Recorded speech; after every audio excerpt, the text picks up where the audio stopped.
Hey everyone, this is Joycey and Blake, and welcome to Savagely Scaled.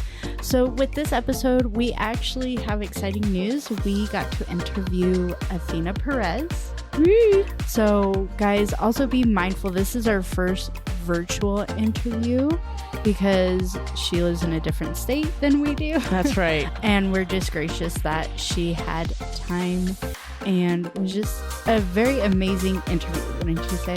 100%. Yep. So just be mindful, we did have to play around with some tech, so this is our first ever virtual tech interview. So we hope you enjoy it. There might be some tweaks here and there, but we did our best. Yep, so here it is. 5, 4, 3, 2, 1.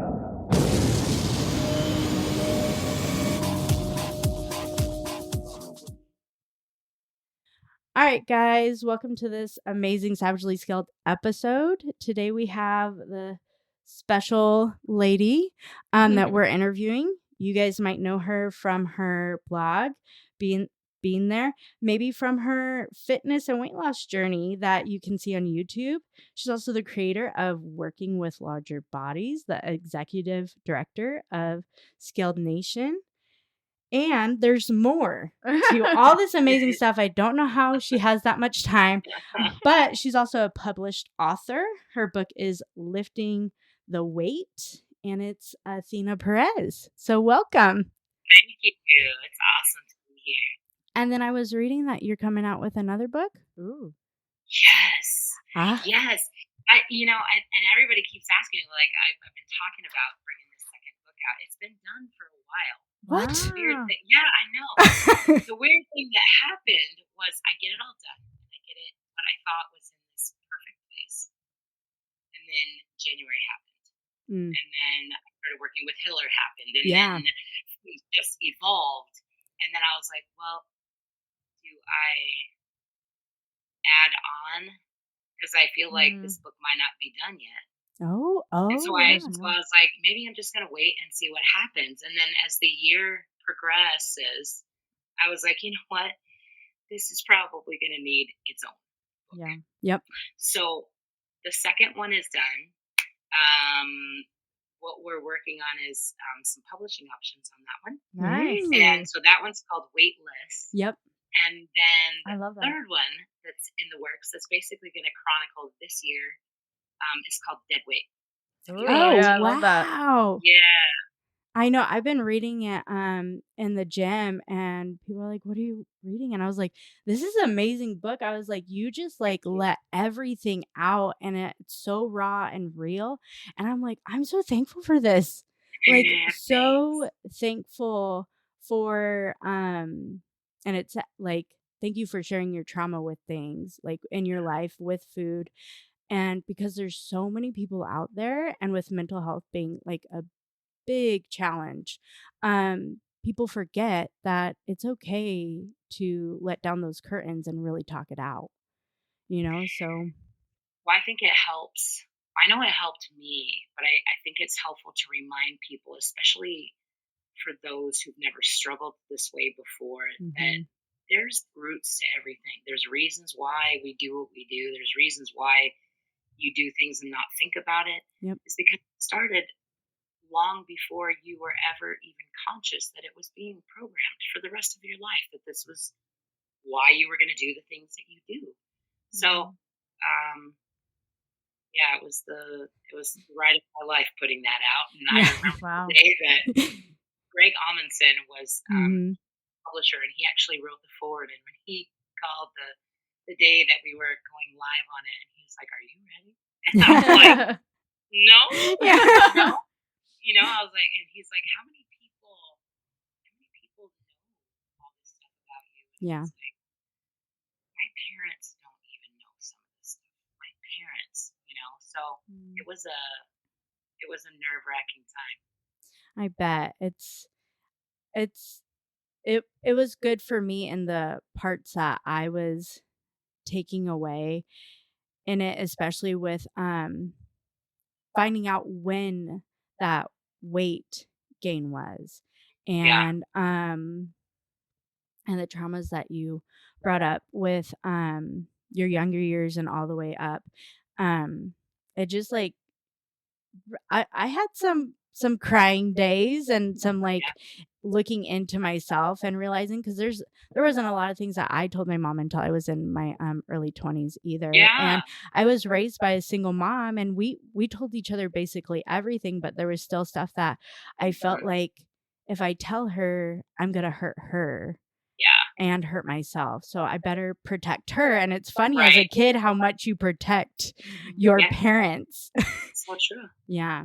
But I was the same way. I thought maybe because I know my mom went through similar stuff. Yeah. And it was kind of like, I think the one thing I was fearful with my parents was I didn't want my mom and dad thinking things like, man, we should have put her in counseling earlier. We should have put her in therapy earlier. Like, I didn't want them to look at what happened and somehow take that as a reflection of, oh God, I was a shitty parent. You know, like I should have recognized that Athena needed therapy when she was 12. But we didn't. That was just it, though. Like, I think my mom knew that the abuse was happening, and I wrote about this too. But she was being abused at the same time too. It's like, how do you help somebody when you're going through it too? And so she knew about it, but it wasn't something that we talked about because I don't think she understood the gravity. Yeah. And it was like, by that time, it's like, well, it's done. It's said. Again, probably protecting our parents, right? Because I was afraid my mom especially was going to feel guilty. That none of this would have happened if, you know, if I had done this or this or this. And I knew she was going to do that. Yeah. No matter what, they're going to do that. And like, no matter what, they're going to be like, all right, thank you. Now I will just go in a corner and I'm a shitty parent. And it's like, no. But also like during that time, like nowadays, like seeing a therapist or a counselor is a little bit more welcoming. It's also a little bit easier for like insurance. Like I felt like back then it was like, oh, you gave up on being an adult. You gave up about being what society calls you. Yeah. Like it wasn't a thing back then. Like we're talking like for me, I would have been like 11 years old, late 80s. Like therapy, especially for therapy for kids, it was unheard of. No. Right. Like, you were a kid and you were in therapy, like you were probably messed up. And then even therapy for adults, it wasn't looked at as, hey, I'm going to better myself and do all these things to make myself well. It was looked at like some kind of character flaw. Like, I have an effed up life, and it was, you were going to have to, if you were in therapy, then it was going to mean like you failed somehow. It was the worst thing that you could, you know what I mean? It wasn't welcome. That was probably a good word for it. It wasn't the thing. No, the judgment for that was horrible. Yeah. So it is. And it's like, there's times when like my mom said that too. She's like, well, should I have done that? And I was like, it wasn't really known, and you were looked at like as a weirdo. And then you had, you know, all these medications that they didn't know what did, and they would just give you the medication and be like, well, they're good. They seem happy. And it's just like, that's more like numbing me than anything else, than talking it out. It makes me wonder too, and I've thought about this a couple times, you know, say my mom did wake up one day back then and was like, okay, maybe I'll look into this. Were there enough people that were specializing in child abuse and all of these things that a therapist could talk with me about? Would we have been able to find somebody that could have, you know what I mean? Like the wide variety of specialties that we have now will blow your mind. But back then, none. I doubt it. No. Yeah. Right. Yeah. But touching on that, sorry that I went on tangent. Yeah. Deep into that. You never know. Right. But what made you want to start this journey on, let's get into like the Skilled Nation with helping bigger bodies?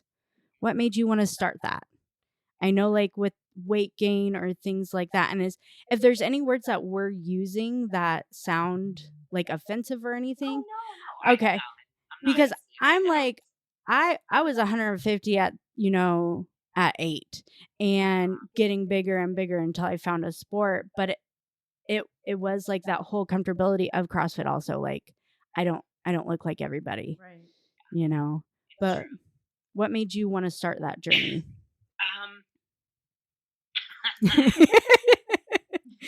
5 hours later. Sometimes I think that our greatest works are by sheer accident. Mm-hmm. I wasn't thinking about a course. I was thinking I had always advocated for larger bodies in the community, and I think people misunderstand some of the advocacy sometimes. It was really more about, let's not make this journey harder on people and getting them to understand all of the little nuances and all of those things that are important, like making sure your box carries apparel. If you're going to put a shirt on deck, you better have all the sizes out there for everyone. Don't choose which ones, you know what I mean?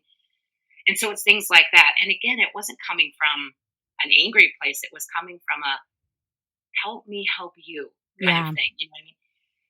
And so just a lot of it I picked up in my own journey. I hadn't thought about it until probably a couple years after I started CrossFit. I had just gotten my level 1. And by this time, I think I had gained some during surgeries, but I think at this point I was down like 230. Mm-hmm. And a CrossFit box owner, had offered me, he called me up one day and he was like, "Hey, Athena, love the fact that you got your level 1. I know that you totally geek out on zone. You know it better than probably anybody." Mm-hmm. And he said, "We'd love to have you start teaching our members zone." And I was like, "Oh, well, yeah, that'd be fun, So I was all excited. And then he shared my picture and a little bit about my story on their gym Facebook page. Yeah. And I was excited. I was like, wow, like I'm a real coach now, like I'm a real CrossFit coach. And the comments that came with that were shocking.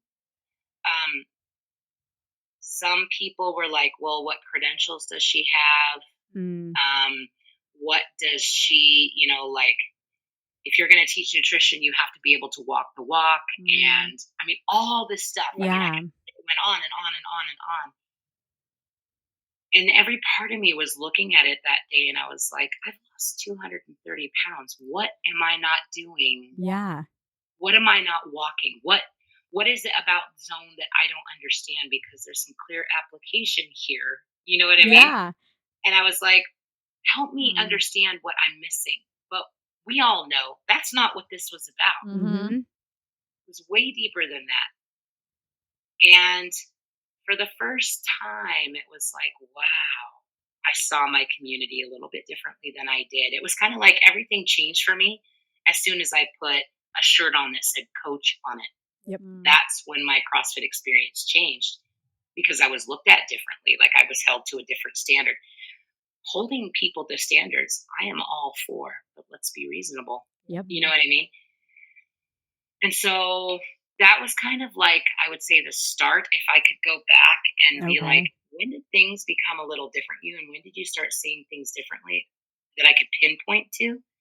And there was other things along the way. But I think the next one that I think was like the nail in the coffin, so to speak, it was like, we're doing this course. One of my mentors at the time, somebody that's actually in the book, he was my level 1 coach. I had taken the idea to him, like, hey, here's my idea for this seminar. What do you think? And his first response was, Athena, CrossFit already has a scaling course. And I was like, no. Yeah. No. This isn't about scaling. Yeah, that might be part of it. But I was like, no, that's not what this is. That's not what this is at all. And he's like, no, I get it. You want to talk to people about empathy and compassion and have that be part of it. And he was like, I've had a CrossFit gym for 10 years. We've had a couple larger bodies that have come into the gym. And he was like, Athena, overall, you're going to find that this population is not worth the return on the investment. Oh. Now, this is a CrossFit seminar staff. Yeah. And it was like, that is also kind of when that caliber changed for me. It was like, I saw that level differently than I did. And I was like, wait a second. What do you mean they're not like worth the return on the investment? And he didn't have a problem expanding on that for me. He was like, well, they complain a lot. You're going to have to spend all this extra time. You're going to have to, just the work and effort that you have to put into this quote unquote demographic. You're going to burn out. You're going to get, all these things. And it went on and on and on. And it was that moment that I was like, okay, we're doing the course. Yep. And this is why we need it. Mm-hmm. Yeah, I find the most complainers when I coach are actually men that don't leave their ego at the door and get very offended that a 5'1" lady who is also like, I'm on the coaching staff. I'm not like in terms like when you look at pictures like the fittest, which I'm like, I'm fit for me, and I move and I do what I do with my nutrition and, yes, things could be better mindset with things, but it's always funny. Something that we all work on. Yeah. Right. Yeah. You know what I mean? Like, I don't know anybody that doesn't work on these things. But I get the most question of my abilities by them compared to my larger body athletes who are always, or my older athletes. More motivated sometimes. Yeah. Yeah. Or my older athletes who are like, I like that better than this. And I'm like, and we're doing the same thing. And you know what? I didn't make that for anybody else. I made it for you. And I care how you're moving, and that's why when some people say that, I'm like, it's actually not who you think it is. Yes, it's hard sometimes when you see everybody moving and you want to be that person. But I'm like, let's like have an open mind with each coach, with each workout of how our bodies are moving. We all move differently. We do. And so the workout should be different for all of us, So that was eye-opening. Yeah.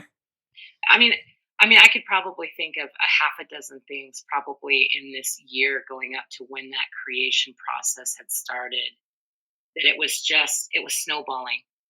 The more people I talked to about it and the more pushback I got, it was like, wow, this is why we need it. Yeah. This is exactly why we need it. So that's kind of how it started. We did an episode and I do like a news section in each episode. And I was like, you're not going to believe this thing that I read on Morning Chalk Up, and it was about you and what you were doing. And I was like, this is what we need. These are the things, these are the growing and the learning and the teaching that we actually need right now, compared to everything else. And that's like when she just saw me geek out and I'm like, yeah, I'm going to reach out to her. Like, she has to know that she's doing amazing shit. Right. Like, some people just need to know. Right. And then I think that's the biggest thing for us is like, how do we become a part of this? How do we help promote other people who are making this change? And I think the biggest thing that I'm getting off of this in terms of our conversation is you talk about the 3 pillars.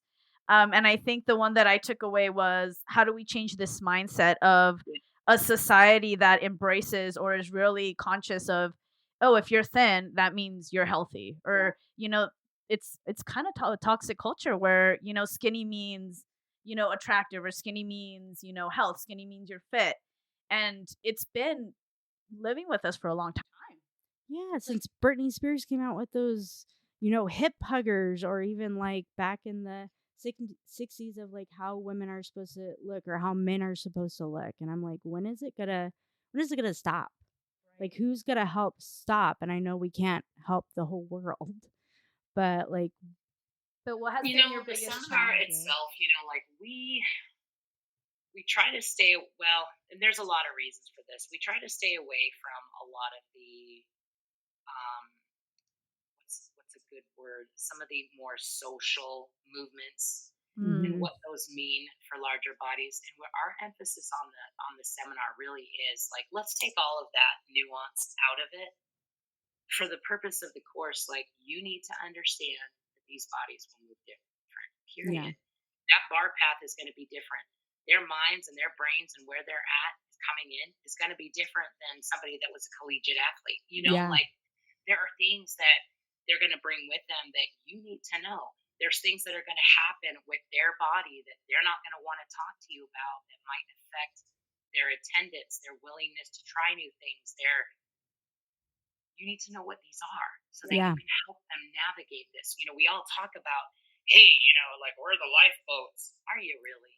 Yeah. I mean, are you really? Yeah. I'm like, it's a sinking ship over there.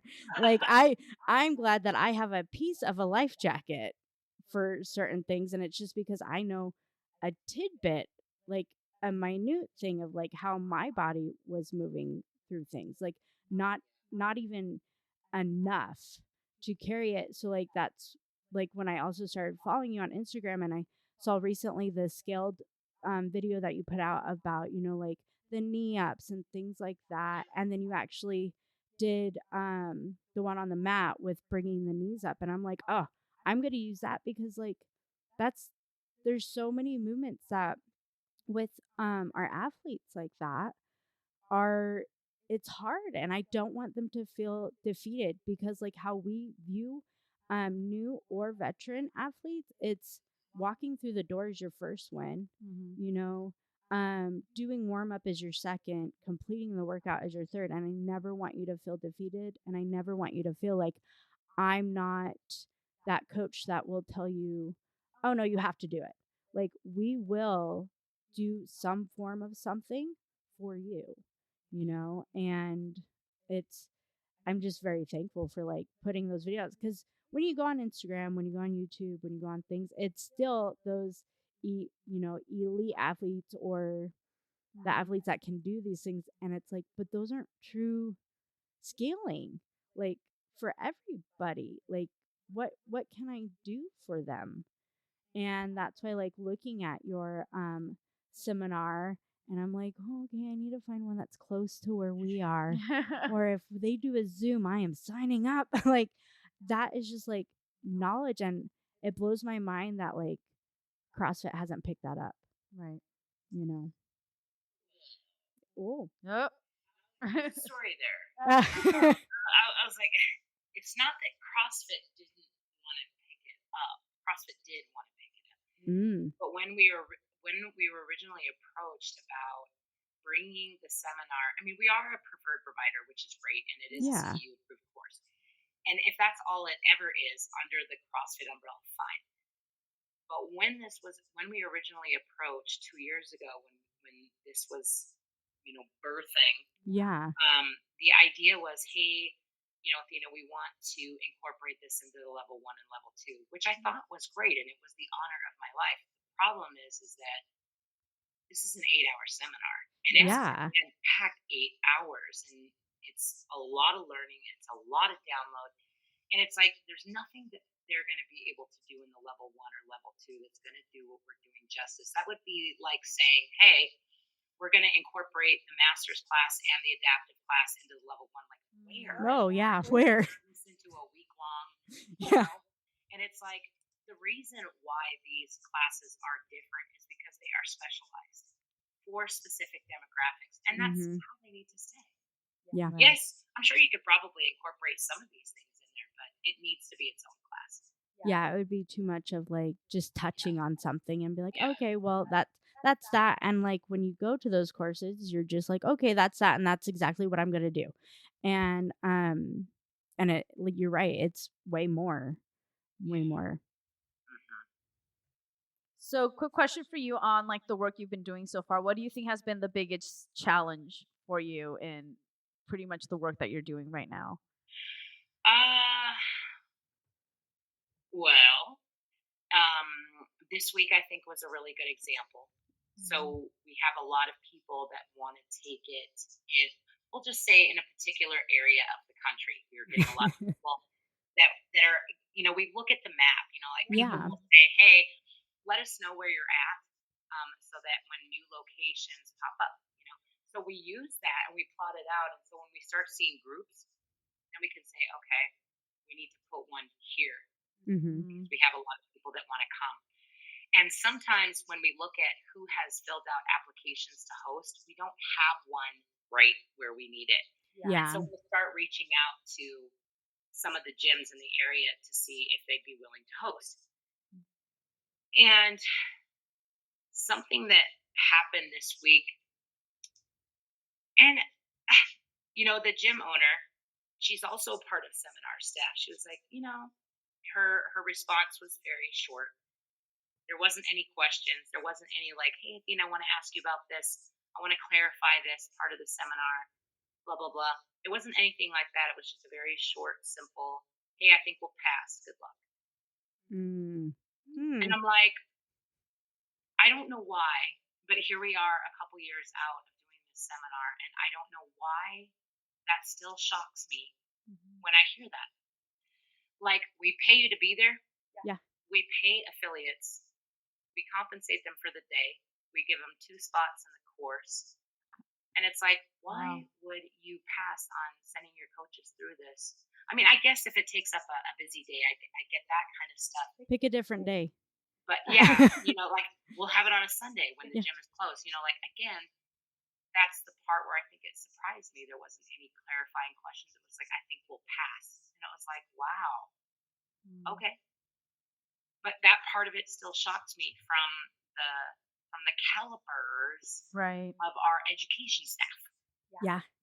And where it should be like, I'm very big of always learning. Always learning. I can do something better. I can tweak something.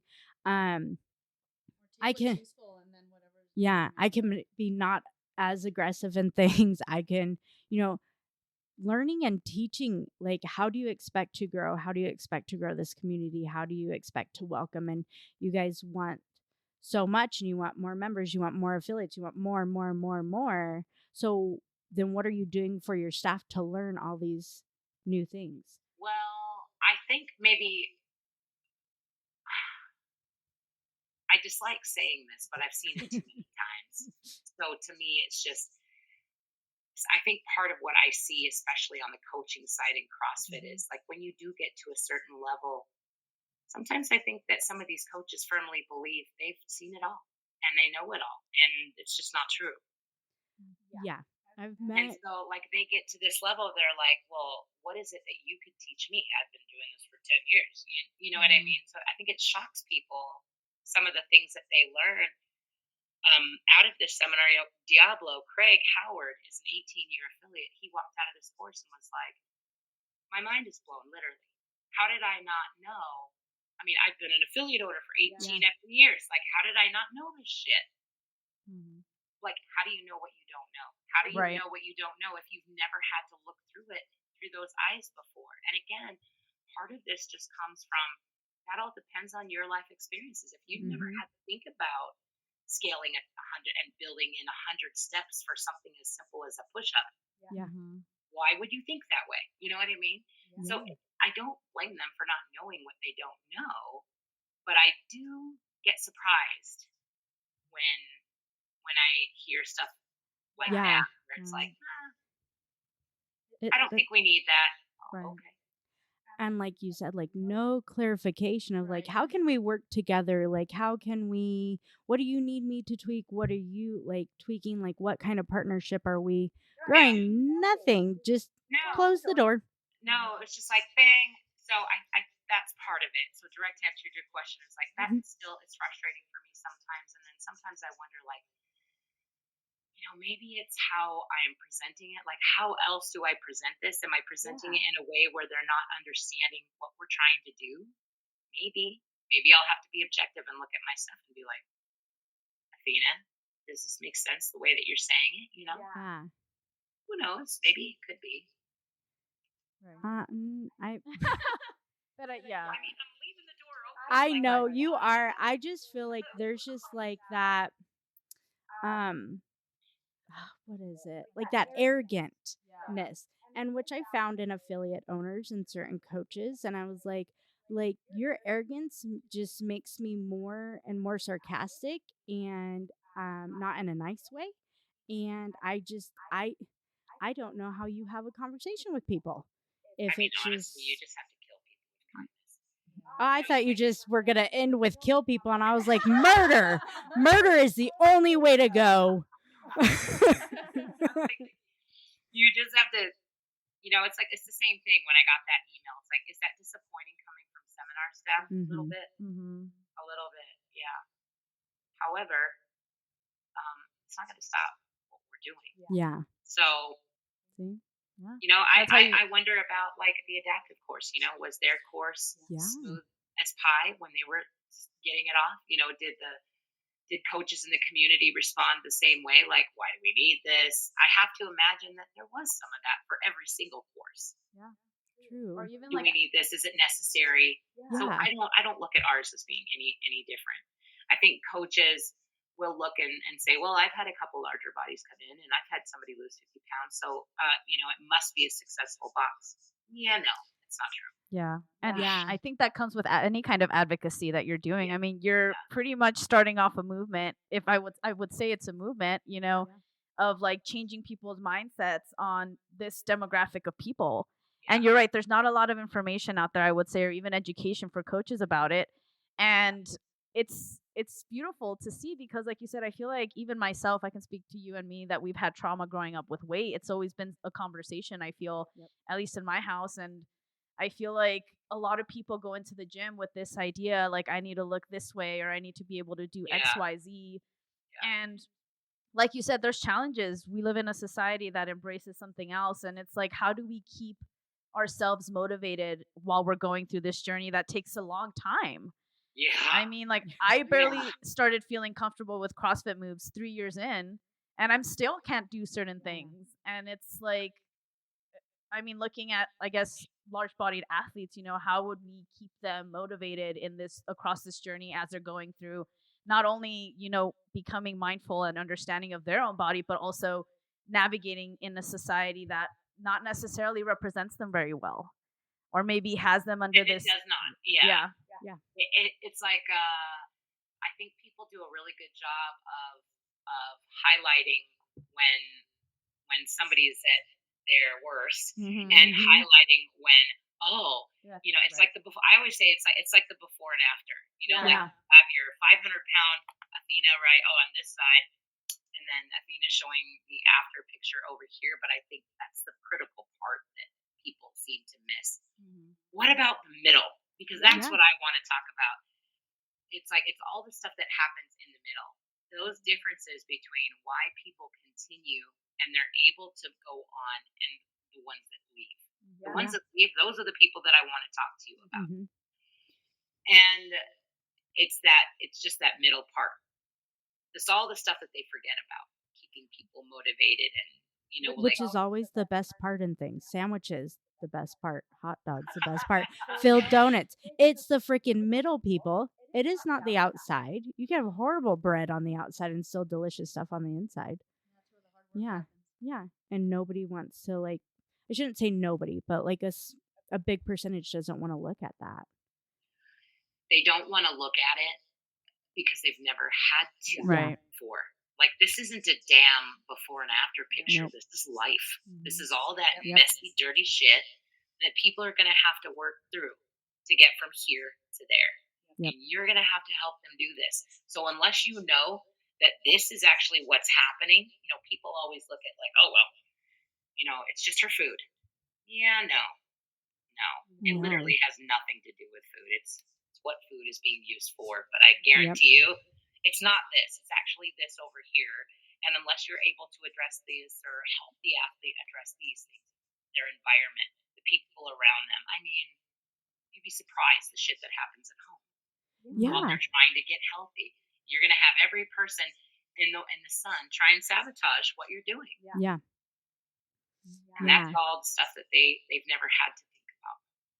Yeah, I was watching one of your episodes with, I believe it was Gordon Lake, and he was talking about who you surround yourself with, like who's that group to keep you like accountable. Because I know like when I come out here, I bring my own food with me, but there's also like my mom and other relatives who are like, but do you need that? And it's very hard to like do that for myself. Like my husband's like, no, you can. It's you're allowed to say no.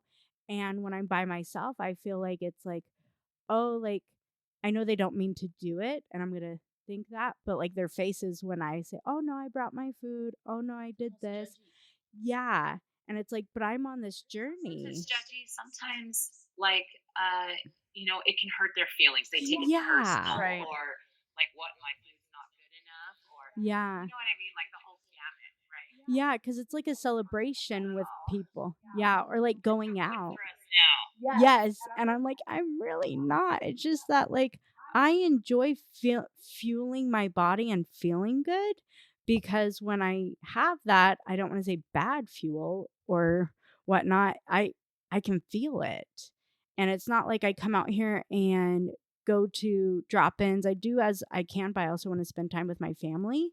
And I'm like, well, this is also me spending time with you. I know it's a big socialization with my family along with trauma, but sometimes when they look at me, it's so hard to be like, I'm on this journey, and I know when I get home, I'm going to look in that mirror and be like, damn it, Blake, like, what did you do? And I could have just said, you know what? This is why I brought it. And it's hard when you have like certain people in your group, and how can you not like feel disappointed in yourself for telling them like, oh no, I brought my own. Oh no, I'm good. Like because I think that was like at least a big thing for me of also not disappointing anybody. And it's not like how you said, like judging or how it's like making them sad. And I always feel like, oh, I'm disappointing somebody. And I don't want to disappoint somebody. But then my husband's always like, but you disappointed yourself, and you're more important than anybody else. Yeah. And I But at forget. the same time, I mean, give yourself some grace, right? Like, these are our family and our friends. Mm-hmm. Like, this is your circle. And if your circle's not on board, it's going to make it 100 times harder. Mm-hmm. You know, I think that was the episode where I was telling Gordon about, like, I mean, it's happened to me on multiple levels. It's like the better you do and the more you talk about it, you piss people off. Yeah. And what happens, and I get it, it took me a long time to understand, like, where is that coming from? Like, this is my friend. Why would she not be happy for me? Or your success, I wish it wasn't like this. Again, this is something that we cover in the course. I wish it wasn't like this, but the better you do, people take that as a highlight of what they're not doing. Yeah. And that's where it starts causing all this friction. And some of the statistics that I talked about with Gordon that day are absolutely true. Something that we talk about in the course extensively is, like say a husband or a wife starts a health journey and the other partner is not quite on board. Yep. And you have one that's doing it, it's going to end up in divorce 70% of the time. 70. Yeah. And, like I had a friend, we started this journey together. And by like 4 or 5 months, this is what I think that's the episode I was telling Gordon this, 4 or 5 months, she decides for her own reasons, for whatever. I don't think it was working out for her, and it was fine. We've been friends for 22 years, like since high school. Like, and then by the end of that year, that very first year for me, it was like, oh, Athena, you have all your CrossFit friends now. Yeah. You know what I mean? Like, yeah. You have been my ride or die since like we were sitting and studying and like, like we were in really. Yeah. Yeah. What? Are you serious right now? Yeah. And that's enough. It's enough. Like if that had happened to somebody else, it's enough where if they feel like they are risking their marriage or their best friend, or suddenly this is all about acceptance, right? Like, this is all about being included and being part of something. Like suddenly you feel like you're getting ostracized and you're going to get kicked out of the only circle that you know. It's enough for people to be like, fuck this, it's not worth it. Yeah. And that's all it takes. Yeah. It has nothing to do with they're wanting to sit on the couch and eat a ding dong. No, they're literally risking some of their closest relationships, and it's a return on investment. Nobody wants to do this by themselves, and nobody should have to do it by themselves. Yeah. That's what a lot of this is. Wow. I know. I was like, oh, that hit close to home. I'm like, because you're right. That's exactly what I feel like has happened, at least on my regard too, in terms of like, not only did I get divorced this past year, but I was like, when I heard you say that, I was like, oh man, that makes sense, because my ex-husband was not into CrossFit as much as I was. And then you're right, a lot of my friends that were not in CrossFit were very like, oh, well, now you have a new community, so you're fine. And it's like, yeah. It's like a mix between like it turns into like jealousy. Yeah. It turns into like, well, that other person suddenly feels like, oh, well, you think you're better than us now because you have all these other people now, or them feeling like somehow they're not part of this world over here. Yeah. Like they don't have you to themselves anymore. I mean, all this weird psychological. Yeah, it's complicated. But that's reality. That's the complicated part of it, and that's what people. I think environment is something that we don't talk about in CrossFit enough. Oh no, we're talking about like, in every class at the seminar, it seems like it always happens in at least one. Like there's always going to be that one where we're predicting somebody's going to say it, and it happens about 90% of the time. But what they'll do is they'll say, "Hey, Athena, when is the perfect time to sit somebody down and have the talk?" And I'm always looking at them like, what are you going to be talking to them about? You know what I mean? Like, I was like, the birds and the bees? What is this talk? No, like, people want to know, like, when can I sit somebody down and say, hey, you need to buckle down and get your shit together and, get the weight off. And I'm like, before we have these, harebrained ideas to have these conversations, like, do you know anything about what's going on in their life? Do you know anything about what might be going on at home? Or, you know what I mean? Yeah. When we think we need to have that discussion, you probably should find out more, Yeah. Before that ever crosses your mind. I'm like, I look at myself every morning in the mirror and have discussions like that. Like we see we see who we are. When we're combing our hair, like you honestly believe for a half a second that I don't see what you see. Yeah. There's times when I tell people in class, like, who are goofing off, and I was like, I have my glasses on. I can see you. Like, I can see me. It is funny because there's that humorous part of me that's like, what are you expecting? Yeah. Well, so I always ask them, like, what would be the most ideal response? And ironically, they never know how to answer that question. Mm-hmm. Like, what would be the perfect response? Do you believe that what they're going to tell you that day is, holy shit, I have never heard this before. This is the most, Athena, I didn't know that all these years and all this struggle and all this pain and torture, like, I had no idea. And of course, when I say it like that to people, they're like, no. And I'm like, what response do you think you're going to get? It's probably not going to be a positive one. No. And it's gonna, when I would get up from a table and people would be like, whoa, I didn't know how short you were. Wow, I didn't either. Like, it's like, oh shit, like, oh, just what you said, snap. It's gonna happen tomorrow, and now I know how to meal prep. Now I have a counselor. Now I have this coach to help me with this. Like, yep. All the insurance is paying for everything. Like, yeah. But, there's always two camps. And in all honesty, I believe in both camps. Mm-hmm. I believe that there is a time and a place where having those discussions might be necessary. But I also think timing is everything.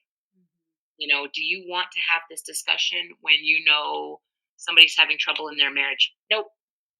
Do you want to have this discussion when you know that one of them's having a problem with their child? Like, timing is everything. And you're never going to come to that point where it's going to be perfect timing on anything.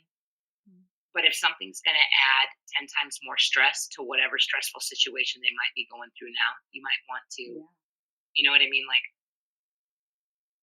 be real about what kind of response that you're going to get if they're going through chaos. Then the response is probably going to be chaotic.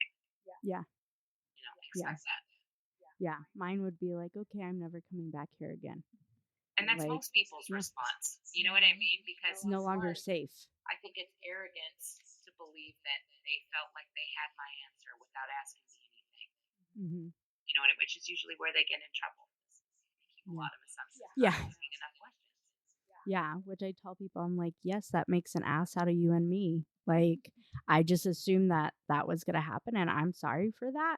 And people are like, what? And I was like, yeah, to me, I grew up with that saying and I forget it. And it's, I didn't know how your day was going, and I was pushing you, and you didn't need me to push you. You needed me to be here for you and say that what you're doing right now is great.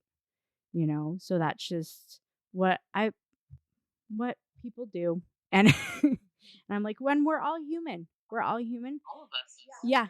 And I was like, and a lot of the members that come to my classes, 100%, unless they're new and they don't know me, they will come to me and be like, hey, this is how I'm feeling today.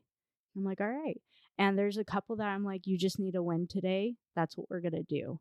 And I feel like that's more than sometimes when I would go to other boxes and I'm just like, man, I have a newborn. I haven't slept. I haven't done anything. And I just want to cry. And I'm just known as mom. And you guys are just saying that I can lift it. I can lift it. And it's like, now I'm disappointed because I can't. And it wasn't until like I stepped up and I was like, hey, this is what I need from you. And a lot of people can't, I shouldn't say can't, but just don't know how to because They of the don't reception. know how to advocate for Yeah. themselves. Like, Yeah. hey, this is what I need from you today. Yeah. I had to learn that with my coaches too. Like, you have to be able to tell people, here's what I need.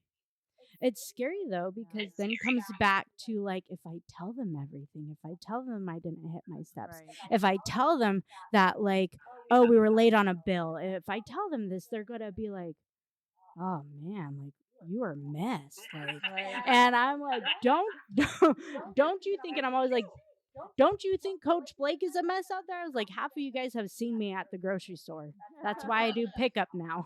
I mean, look, I think it boils down to like, if there's anybody that judges us the worst, it's ourselves. Yep. And so the last thing that any of us want is to be able to go someplace and feel, even for a half a second, that by saying something, I'm going to get, the pink eye or something. Like, I don't need it, Yeah. I think we all feel that. Yeah.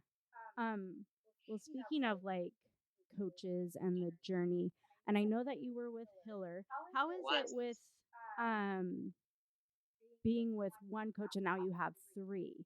How is that dynamic or that transition, like, has it helped with having the three compared to the one? Has there been I'm sure there's been ups and downs both ways. Yeah.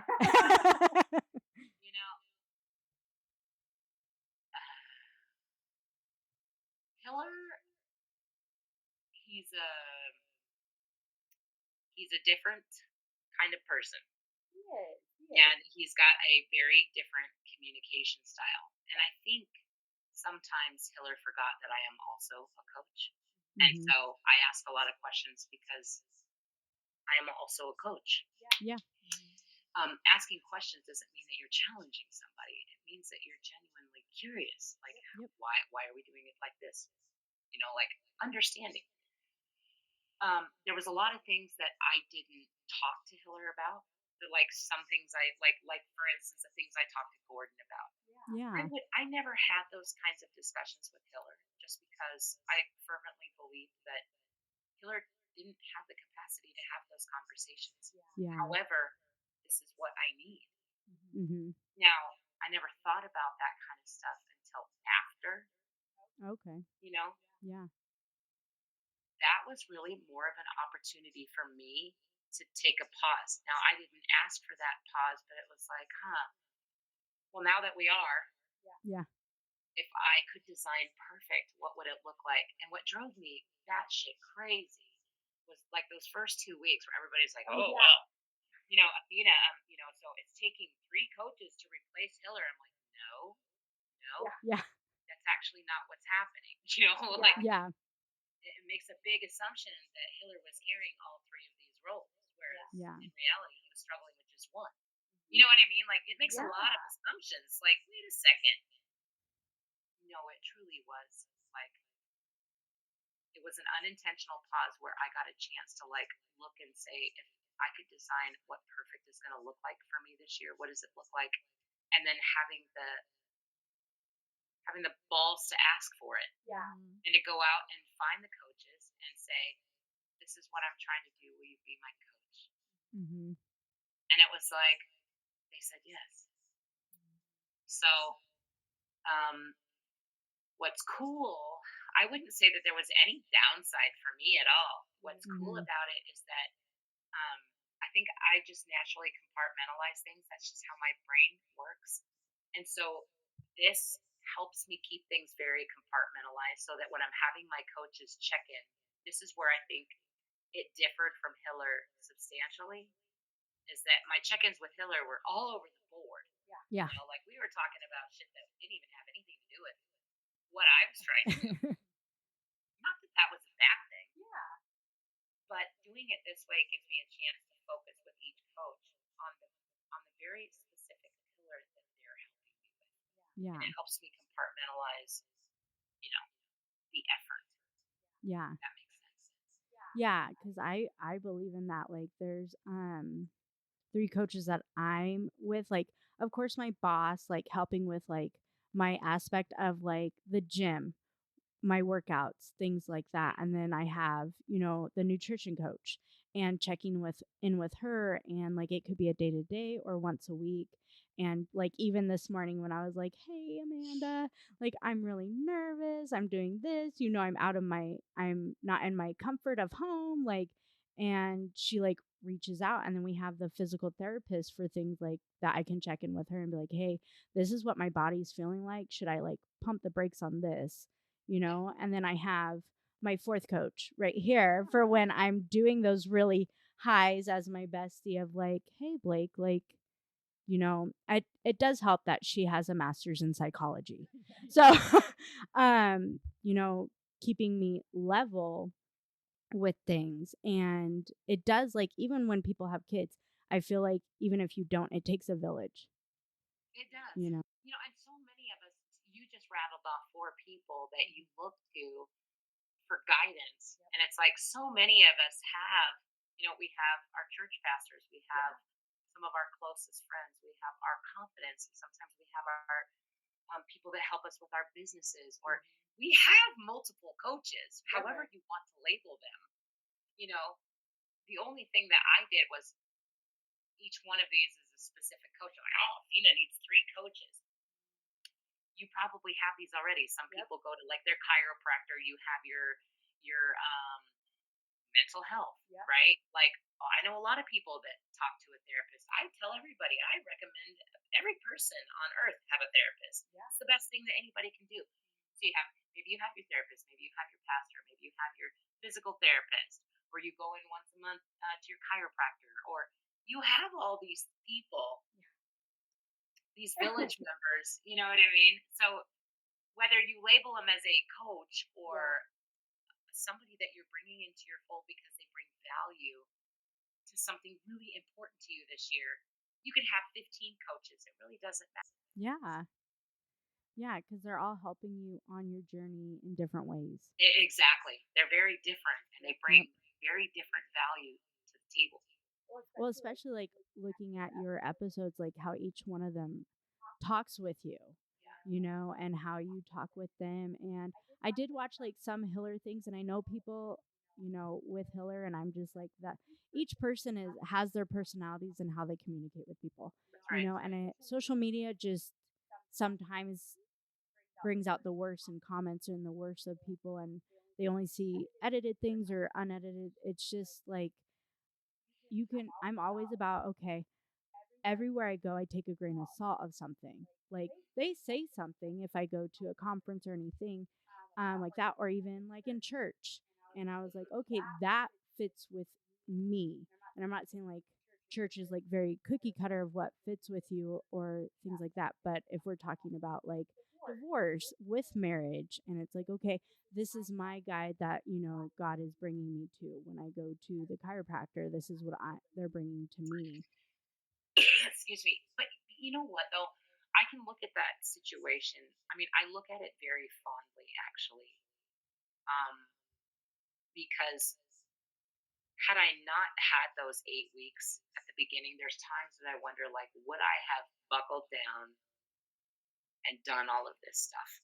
And I could look at that 8 weeks and be like, man, there was some really good takeaways. Like a lot of the things that he had me implement were so simple, but they made a difference. And it was like, these are helping me. And I could pinpoint to a number of things that I started doing when I was working with Hiller, and they bring so much value to me now. So I don't look at that 8 weeks as like, oh, this is a waste of time. No, it was so incredibly valuable for me in this. Now that I'm away from it, I can still look at what he's doing and be like, you know what? A lot of this stuff I feel the same way as I did before I started working with you. I got no use for it and I got no time for it. But this stuff that you helped me with, and these are the things that I can identify, like, yeah, these made a difference. I'm going to carry those with me. And thank you very much for this 8 weeks. And it got me flying. And if that's the only thing that it was supposed to be for me, okay, I can take that and I can cherish it and be like, that was what it took to get here. And look at it in a grateful way. Looking at like when I would listen to some of them, and it was like the one where he was like having you do what was your hard for today. And I was like, man, like just for me, the things that I could accomplish just by having one hard thing, I just felt was like a big, huge. It really was. It really was. That was like one of the things that stuck with me and still carries through today. Is that if you do that one hard thing, and it only has to take 5 minutes, this is not something that, you need to go out and run a marathon that day. It's something that could literally take a minute. You could get on the bike, and the hard thing is, I'm going to go full blown max for 1 minute without stopping. If that's the hard for the day, there's always going to be something that you can tick off. Like, hey, this is what I did today. I got something done. People forget, like, how do you feel like, how do you think momentum, what do you think momentum is? It's being able to wake up every day and be like, can I do that today? Yep, sure can. That's what keeps you going. And it just snowballs. So the implementation of the hard thing was awesome. I worked. loved that. What is, let me see, I wrote down some notes. Probably jumping all over the place, but what is the end, not the end goal, but what is like your biggest goal for that Scaled Nation?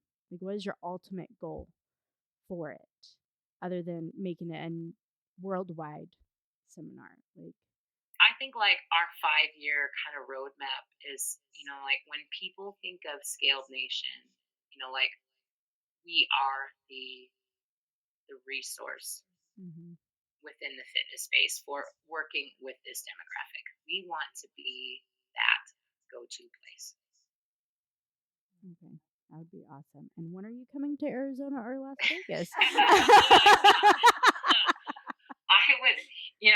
was actually in Arizona last year, some different event, but we kind of focused the seminar in the Midwest and the West Coast our first year. We were in Texas too. This year we're trying to move a little bit more towards the East Coast and spread the love over on this side this year, but hopefully next season.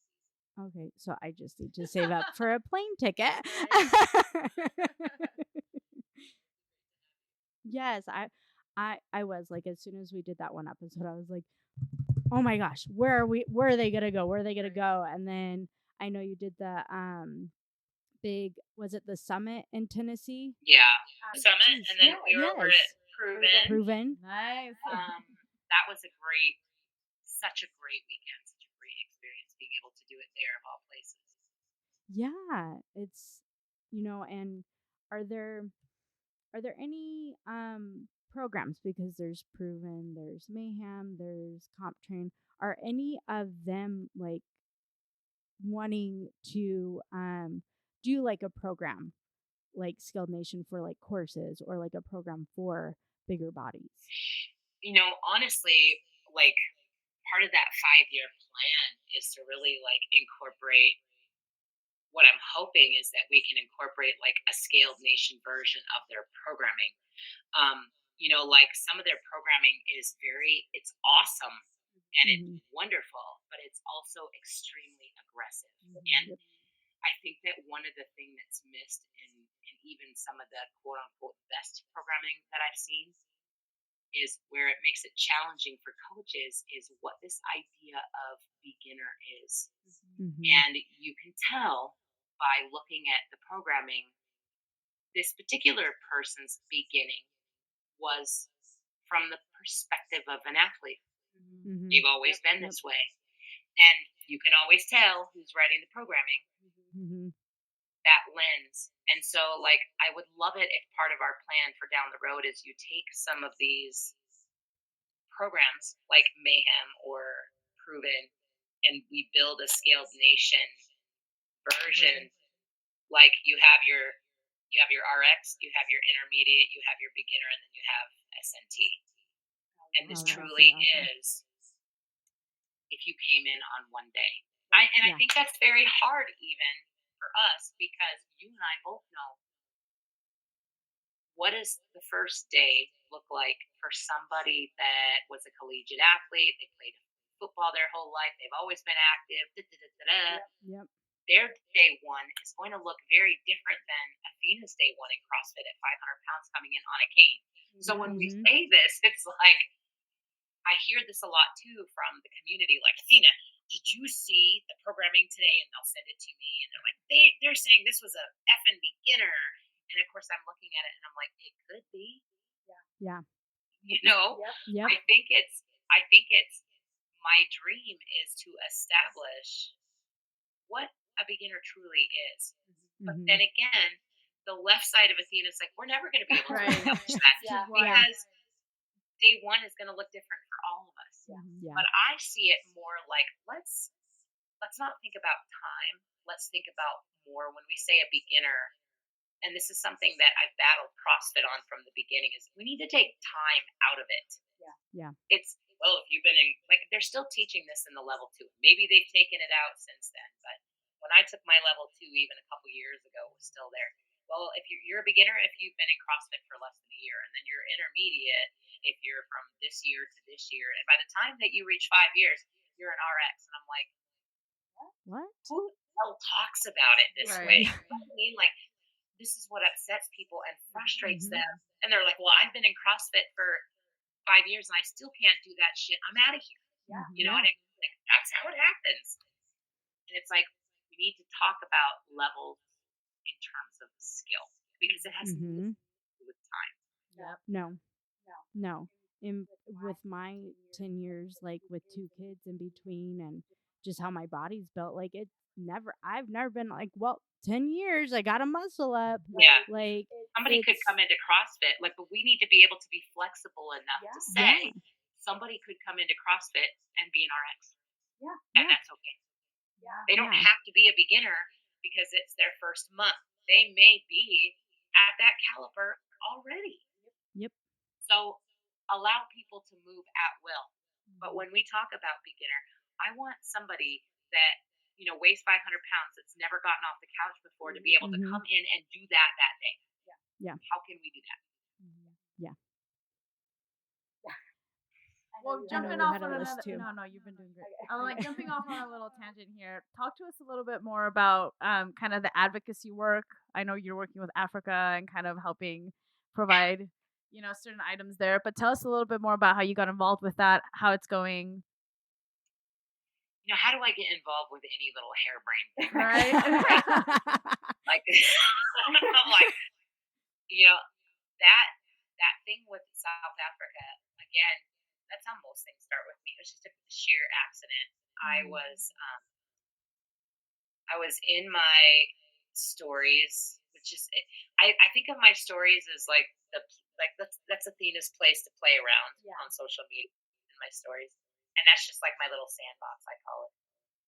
And one of the coaches from this box, and I can't remember if I I was talking about a CrossFit shirt or I was showing a no rep. I think it was the no rep shirt. Yeah.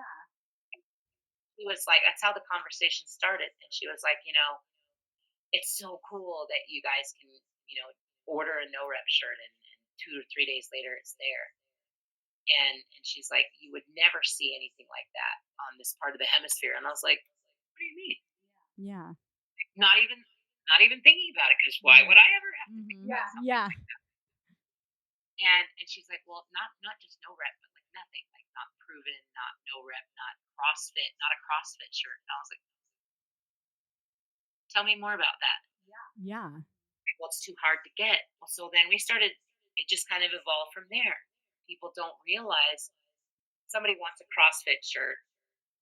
They're going to have, well, it used to be Noble. Now they'd have to order it from GoRep, right? So, Yeah. or CrossFit store. Let's just take the CrossFit store. They go to the CrossFit store. They order a shirt. It's all in US dollars always. Right. So you're down 35 US dollars.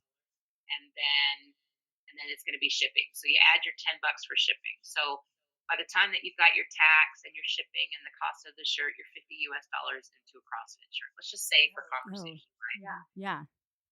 50 US dollars is still expensive for us. Yeah. Like, look at 50, right? That's not cheap even for somebody in North America. But for somebody in South Africa, where the exchange is 18 to 1. So do the math. If you take that $50 and multiply it by 18, that would be the equivalent of what we pay for that shirt. It would blow your mind. That's like a mortgage payment. Yeah. A mortgage payment for somebody to have a CrossFit shirt. Like all of us are like, holy shit. What? This is everything that the people in South Africa or any part of Africa or Asia or all the way up into Europe know already. It's what we have never had to think about here in the States. Mm-hmm. Everything is so accessible here for us. But for all these CrossFit affiliates and gyms that want to be able to be part of the community and wear the community gear, whether it's Hiller's No Rep or whether it's Proven's, whether it's CrossFit Mayhem or whatever, the challenge is getting it there. And because not only are you faced with the, like, say in South Africa, the 18 to 1, then you're dealing with, now they got to pay the VAT to bring it into the country. VAT is another charge on top, which for South Africa, for instance, was 40%.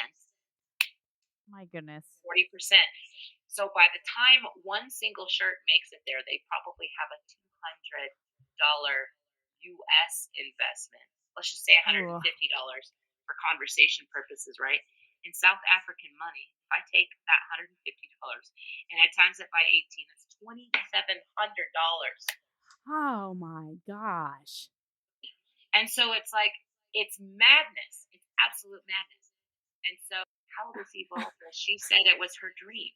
Her dream was a CrossFit shirt. And I'm like your dream? And she's like, oh yeah, it would be my dream come true. And I'm like, wow. You know what? We need to make this happen. Yeah. Like, to me, it was like, well, let's make it happen. Yeah. No brainer. Yeah. This is a no-brainer for me. And I'm like, I've sent shirts to Africa before. Let me add it. Yeah, it's amazing. Well, then she started talking about all these other people, all these other coaches in her box. And she started telling me about all the other 8 coaches. And this is also their dream. And I'm like, we have to do something. Yeah. Well, then it started in the stories. And so people were like, Athena, we'll donate. That's how it started. We'll donate. I'm like, oh shit, I've never done this before. And then I'm running around trying to figure out, well, how do I make it so that somebody can donate? Yeah. Trying to connect all these link in my bio things will work. And then before you know it, now we're on a mission to make sure that all 8 coaches have a CrossFit shirt. And then Proven reached out. And Proven was like, Athena, we want to be in. We'll send you a bunch of stuff from Proven. So that was on its way. And then Vindicate was like, hey, not only can we do the no rep shirts, but let me send you some Vindicate stuff. And before I know it, I had this box of like there was like 30 something shirts and there were patches and stickers and then it was getting this box. The box actually wasn't that big. If you think about this box, right, it was about 12 inches wide by like 18 inches high. Like about that. Yeah. But would blow your mind to know how much this costed to get over there. This is what makes it so difficult. It was almost $700 just for the shipping. Gosh. Just for the shipping. Oh my God. It would blow everybody's minds. So anyway, I think it was a really good illustration of, one, the community came together. In less than 24 hours, we had over $1,200, which was enough to purchase the shirts, pay for the shipping, and get it over there to make this dream come true for them. Wow. Yeah, when I was looking at your stories with everything, and then by the time I was like, oh my God, she already has that much money. And I was like, what the heck? I just got on here. I had to stop because they just kept coming in. Yeah. And I was so honored and so grateful that so many people wanted to be involved. But then I'm like, I don't want all this access funds. And then, you know what I mean? Like, we had a goal, cut it when we hit our goal. Yep. Yeah, because I was like, okay, no problem. We'll do that. And I was like, how are you already done? And I mean, everybody's amazing. That is awesome. Yes. Wow. And I was like, I was not gone from when it started to that. I was like, dang, working? Like, what? We raised $1,200 in 4 hours. Wow. And so it was so cool. And there was over, I don't remember how many names were on the card, but I think it was close to 60 different affiliates, different coaches, people from the community. So some were like CrossFit boxes that were donating, some were coaches, some were, and then all these brands started getting involved. And before you know it, it was just this really cool thing that happened. See, so it is possible. It is possible for things to help or make a change in things or make somebody's dream come true. You mean to tell me that a T-shirt was going to make somebody's dream come true? And it's like, how can we not do that as a community? Like, how can we not? You mean that's all it's going to take? But if you've never had access to something before, you know. Yeah. It makes, which is, like you said, like I don't think of those things. No, why would you? Yeah. Well, I mean, which draws you back to, like, if somebody's never been big. If you've never been a larger body, why would you have to think about these things? Because you've never had to. Yep. And like we say, it's like a circle. Yep. It is. And it is. It was such a valuable lesson even for me. Yeah. You know, like, apparel has always been a pet peeve of mine, but this was some insight on some of the apparel challenges that I never even had to think about before. Just getting them. Going on apparel, so when I read that article a couple months ago, and I know that it was talking about your beginnings and you had already had Skilled Nation for so long, they talked about you doing something with Born Primitive? And is that like still something that's going on, or did you guys, because that is a big thing with apparel, and you know, like getting your stuff from Walmart or Target or something and then being comfortable, and or is it going to be big enough? Is it going to fit things that need to fit? And a lot of athletes that can just fit in anything, and I'm like, I can't, like, you know, with Born Primitive, that was I call it a project. It was such a cool thing to be involved in. It was over 2 years. It was a 2-year investment of time. Mm-hmm. And basically what that was we had put out this thing. It started with she called it a call out. I mean, it was meant to be more informative and an ask from the bottom of our hearts, really more than anything other than a call out. Yeah.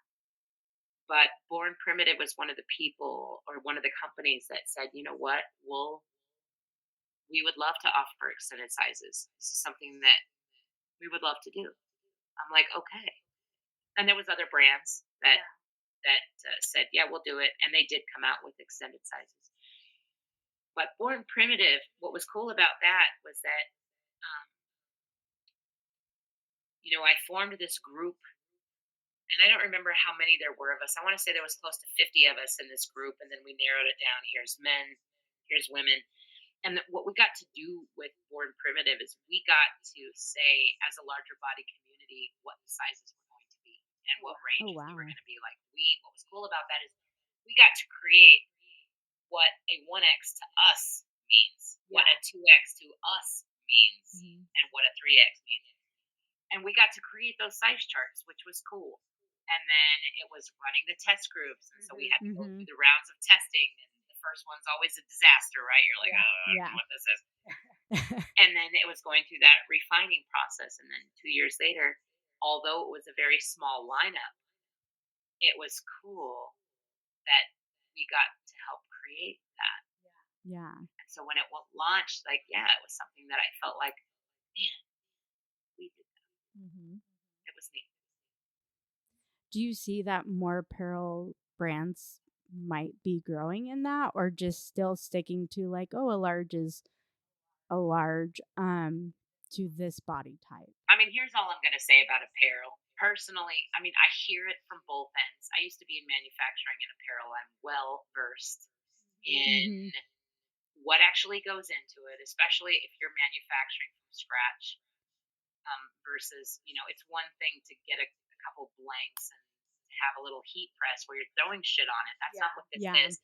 But I think one of the biggest arguments is, well, it's so much more costly to make the larger sizes. Actually, it's not.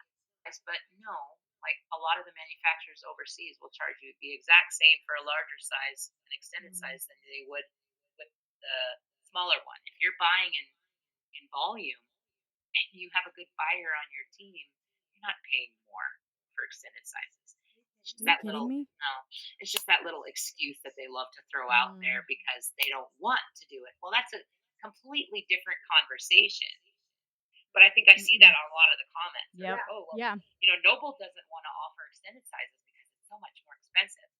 Like, it literally was bullshit because that wasn't the case. Yeah, because that's what I've heard most of my life or things like that. And it's like, okay, yeah, I mean, like when you get fed that so much, it's like, this is okay, the narrative that that they makes like sense. to say. Yeah. No, if we're talking, especially with things like a t-shirt, we weren't talking about tech pants. We're talking about a t-shirt. Would Noble have paid more? No, potentially. No, not at all. You were choosing not to, which was a different part of the discussion. Yeah. But I went down a rabbit hole. That's okay. Where was I going? Where was I going with that? What was the reason I was telling you that? What was the question? It was have you seen any of the like the apparels like actually do that actual true to size compared to, when I get things like even my CrossFit shirt that I got when I was a coach and I ordered it and I was like, okay, well this is a small and it says it's an extra large. Well, let's be honest. Define true to size. Yeah. Because there are no industry standards in apparel, there will never be true to size because that doesn't exist. Now, of course, as larger bodied people, I could say there's a general rule of thumb of what an acceptable 2X is. This is not it. We could say stuff like that, but in terms of like apparel, I think if these brands are not building in at least a couple options, do they have to carry whole lines? No. But when you do a shirt and something says mayhem on it, would it be wise, in my opinion, to have at least one option available for extended sizes? Yeah. You're quite literally talking about 50% of the population. Why would you not? To me, it's foolish not to. Yeah. But there are brands, and I respect it, that they don't want to carry the extended sizes because they don't want that to be part of their brand. And I actually respect that. If you don't want that to be part of your brand, say so. Don't bullshit me and just tell me that's what it is. Yeah. I mean, when I was I was an ambassador for a brand and I was like, hey, a lot of your things, your percentage goes to mental health. Can we do just an episode of what brought you to that and anything like that? And I've been, we're with them for 2.5, almost 3 years. And they're like, grow your following a little bit more. And I was like, oh, okay. Like what? Oh, I was just wanting to like, it wasn't like I wanted to steal anything or anything like that. I was just like mental health and like getting the sizes and things like that, like questions. And it was just like, no, you're not what we're looking for right now, but get more followers and maybe. And it's like, oh, okay. Like I don't know. I think the best of people. And if I'm giving like you my time and things like that, the thing could be not just like shut in the face and be like, but thank you for promoting and everything for the past almost 3 years. I'm like, oh, okay. Well, maybe Blake doesn't have to do that anymore. It's just right. You And know? it took me a long time because, I held some grudges against Noble for sure. It took some time to get to that point too. And it's like, no, you're not trying to ask people to change their business models. You're not saying like, hey, but don't call yourself a pillar of the community if you are deliberately excluding 70% of it. Let's talk about what that really means in terms of your brand. Yeah. And then talking about wanting to make a change. Exactly. Or wanting to help. And it's like, then what are you going to help with? What are you wanting to change? How are we doing those steps? Oh, you don't want to say it. Okay. All right. Well, then I'm confused. I mean, that whole situation was a little bit different. We weren't just talking about, hey, I don't want to carry extended sizes in shirts. We didn't even want to see larger bodies on the website. I mean, there was a much deeper issue there. Yeah. But,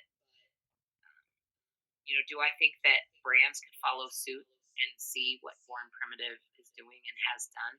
Sure, I do. But I also think, and Born Primitive is not excluded from this, carrying extended sizes and being a quote-unquote inclusive brand, this is not a one-time thing. Right. It has to become part of who you are. This is not a one-time marketing campaign where they're like, oh, fuck, it didn't work. Well, what did you do to actually include it in your brand so that people actually know that you have it? You know what I mean? Like, every single piece that you come out with, once you start doing extended sizes, dedicate one. Say they have like a spring lineup, or hey, this is the camp collection. Something out of the camp collection and make sure that that's available. Pick something out of this collection and make sure that there's at least one. Like, it needs to become part of who you are. It's not like a buzzword. They're like, oh, it's not a flash campaign. It has to be part of what you do. Otherwise, people won't even know that you would have it. They're not even going to waste their time going to your site because they're just going to assume they're not going to carry my size. Right. You know what I mean? Like, this takes time. I didn't even know. Like, because I read it on the thing and I was like, what? Like, when is this? Because I know, like, there's a brand, CVG, that does do like videos and things like that with bigger models and stuff. And I was like, okay, good. But I was like, Born Primitive, I know them since I started. And I was like, I had no idea. Yeah. Most people at all. Yeah. Well, and that's part of it, right? Like, it's not a one-time marketing thing. This isn't like, hey, we're going to put an article in the morning chalk up. Yeah. No, this needs to happen like over and over and over and over again so the community knows.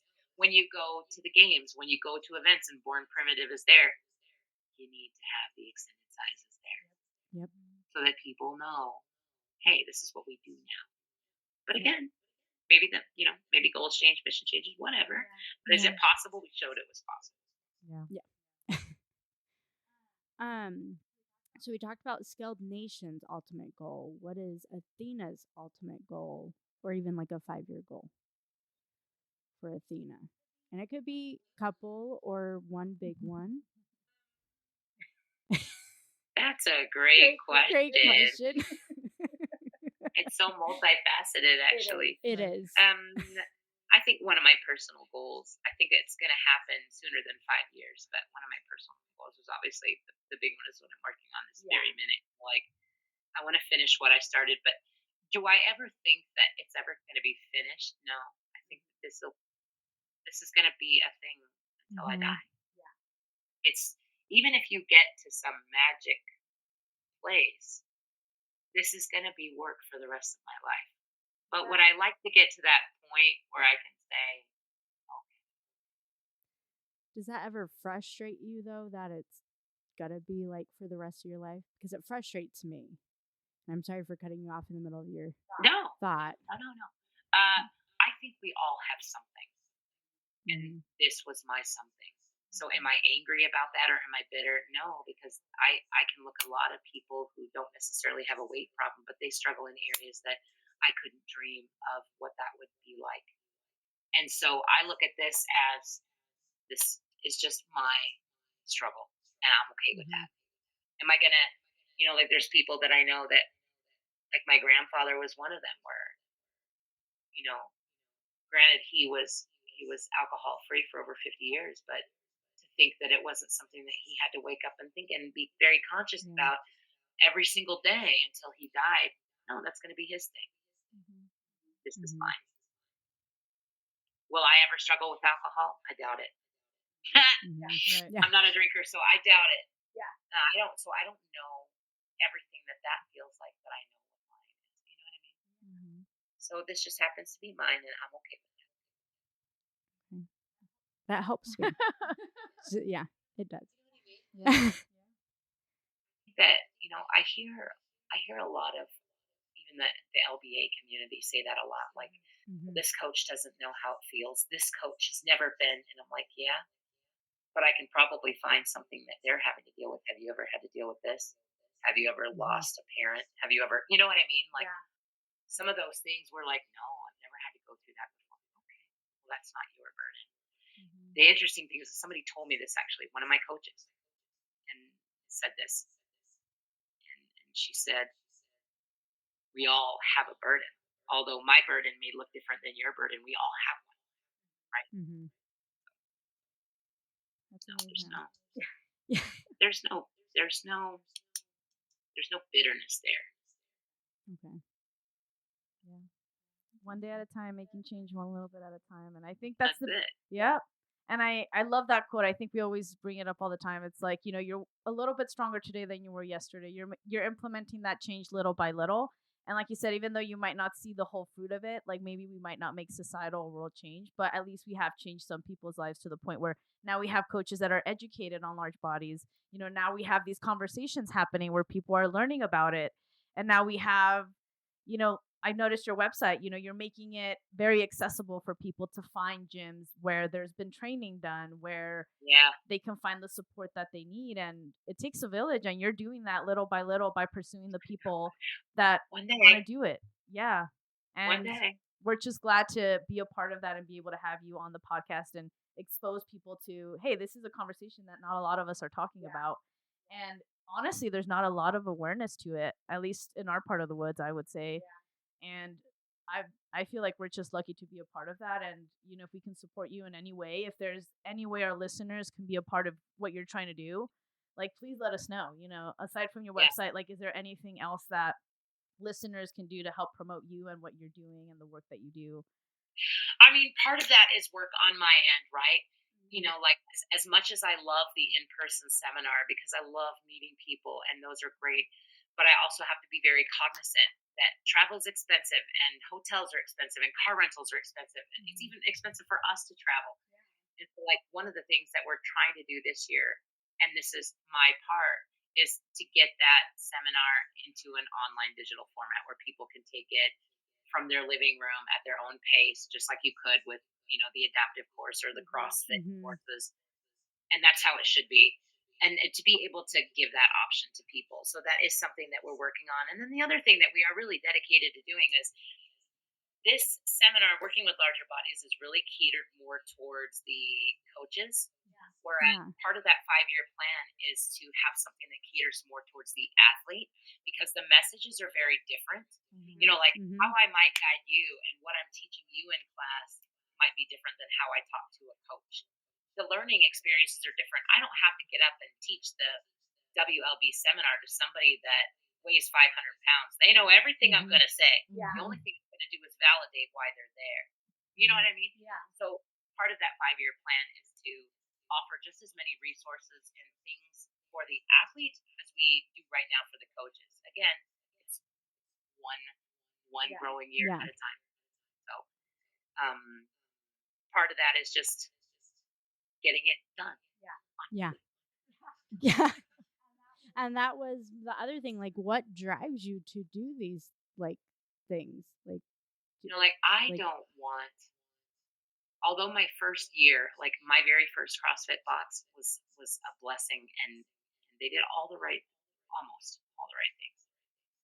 But my experience after that was not the most pleasant. Like, I don't want people to come into this having to go through some of those things that I had to go through. One, because they're unnecessary. Like, golly, maybe if we just get some education out there, we don't have to keep repeating these themes. And they are themes that a lot of LBA share. All of the things on like what went into this course and all their feedback, it was all very similar, which means there are patterns. You know what I mean? Some of this is just old thinking. Some of this is just, oh, well, I know everything. You know what I mean? Like anytime that you're trying to change something or anytime that you're trying to educate, it's going to take time. Yeah. You know, so that's what drives me. Like, maybe I can't change the whole world, but I can change my little world. And that's what we do. That's awesome. And then if there's ripples effects, great. Yeah. That's awesome. Yeah. Ripples. Right. I'm always like, everything trickles down. You got to look at it. Everything makes a ripple or trickles down to something. If I teach a coach at the seminar and they walk out of there with some really valuable information, you know, let's take Craig Howard. Craig's got over 400 people in his gym. Well, if he goes and he starts implementing these things with everybody in his gym, and then they start getting more family members, and then one person knows 10 people and this person knows 10 people, the ripple effect that you can create just by that one person, I mean, who knows? You know what I mean? Like, man, just thinking about what those numbers could be in 5 years. That's Now we're trying to ask everybody is like, for any new CrossFitter out there, for anyone who's just joining, because that's kind of our aim, right? We're trying to aim towards beginning CrossFitters. What would be something that you wish you can tell, you know, a beginning CrossFitter that you wish you knew before you jumped into CrossFit? Oh my gosh. I could write a 4th book on all the things I wish I knew. You know, honestly, there was something my very first coach taught me that has stuck with me to this day. And I didn't realize how valuable it was going to be at the time, but it certainly is valuable now. And that was just changing how we talk about things. Like, I wish I had seen the value in it back then. And it was just this simple little shift. You know, I would sit down to do a row or I'd sit down to do a bike. And he's like, what are you doing? Or what you have to do? And I would be like, well, I got to do this and I got to do this. And then I got to go over here and do this for 10 minutes. And he's like, do you have to or do you get to? And it was such a big, like, man, like this is something I get to do. It took, I think that one tiny little shift put so many things in perspective for me. And it just changed, you know, CrossFit isn't punishment for something I did or wasn't able to control. CrossFit is torture. It's an opportunity for me to be myself. And if I had come into that CrossFit mindset, boy, could I have saved a lot of time. But if a piece of advice that I could pass along, it would just be that, just shift the, you know, have to I get to. I love that. Which is really big. Big. Wow. 3 words, right? Change everything. It's awesome. Last question is, and right when I opened the book and read this, I was like, oh, my person. What are your top 3 80s bands or singers? That's a great question. Oh boy. Well, let's see. You got the Jacksons, you got the Miss Janet and Michael Jackson. I could probably list 30 songs that I still love and listen to all the time. Bands. I mean, I like the Bananarama. I like oh gosh, some of the 80s like underground stuff, like some song titles. Belt it out if you have to. I mean, I like the if you want to sing. you're like, if you want to sing, go ahead. You know, like all the big 80s hair bands. I can't think of one that I didn't love. Def Leppard is my ultimate favorite. I that one every year. But I liked the little girl pop stuff just as good. I liked New Kids. I liked Tiffany. I liked Debbie Gibson. I liked all of them. Right. And like with one of the segments of like when you were talking about when you heard a song and it finally clicked, that memory. And I'm not good at Like it still does, by the way. Yeah. It still like those times when I'm like very upset and I just put like any 80s station on and it just brings me back to me and my mom dancing and cleaning and away from what what kind of things happened. And it was just like, I can't believe that happened to another person, and just having that memory and you just like sink back into it and how much music. And I was just like, oh my God, 80s, she loves 80s too. Like that was just like bananas to me. But reading that, I just was like a bucket. Yep. A song or a movie to a memory because that's what was happening at that moment. And that's what your brain stores. But yeah, it still does it for me. There's still things that come up all the time that I'll remember a song and I'm like, wow, I'll have a memory and it's cool. Yeah, it is. But mind you, Blake dances in every class she coaches, so that's a thing too. I just love music, okay? Music makes me happy. It brings me into my happy place. Girl, this is why I take your class every time. I know. It's the best music out of all the coaches. And tons of people are like, all the lyrics to all these songs. And I go, yeah, if I would have switched that round, I would have been a genius somewhere. But I just decided the problem to do is lyrics. Like what I thought the lyrics were not what they were saying. Yep. Like I was listening to this. I'll say this and then I have to get going. Yeah. There was this reel that I saw the other day, and there was this comedian where he was talking about Michael Jackson's song where he's like, "Mama say, Mama sa, Mama sa," and I always thought that's what he was saying. Yeah. That's not what he was saying. And when I learned what the words were, and I was like, "Are you joking?" I always thought like this was like, "Mama say, Mama sa, Mama sa." No, that's not what he was saying at all. And I'm like, wow. So all of these 80s songs that I treasure. That's not what they were saying in the lyrics. You know what I mean? Like, there's some from Duran Duran, and I'm like, oh wow, I was singing that wrong. I was like, there's those too. Yeah. Oh man. I'm just gonna keep singing "Mama Say, Mama Say." Yeah. Whatever works, man. Whatever works. But we just want to a big thank you. Yes. Thank you. To talk with us.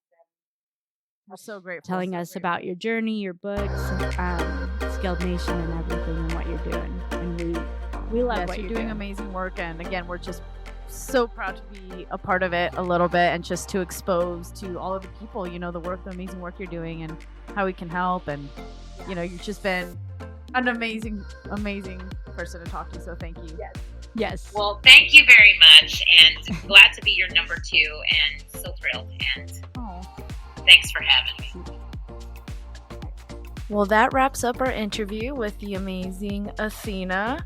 And again, this is our first virtual interview that we've ever done, so we hope you really do enjoy it. Yes, and if you have any other coaches, maybe even athletes, people that you have in mind that you want to hear us interview or reach out to, please email us at savagelyscaled@yahoo.com or savagelyscaled1, the number 1, @gmail.com. You can also reach out to us on Instagram and TikTok @savagelyscaled. Yeah, and if you want to go ahead and follow Athena in her journey, feel free to follow her as well on Instagram. Yeah. Again, you could go to scalednation.com and find a seminar near you there. You can also request to be a host of a seminar, and they'll also look around the gyms around you to see who else wants to come to make an event, like she said in the interview. Yeah, that's true. And something to remind, they also have a gym finder, which helps you find gyms that have coaches that have been trained in this seminar. So that's something to look at. Yeah. So again, if you have any questions, feel free to email us or message us. But until we meet at the whiteboard again. Ta-ta.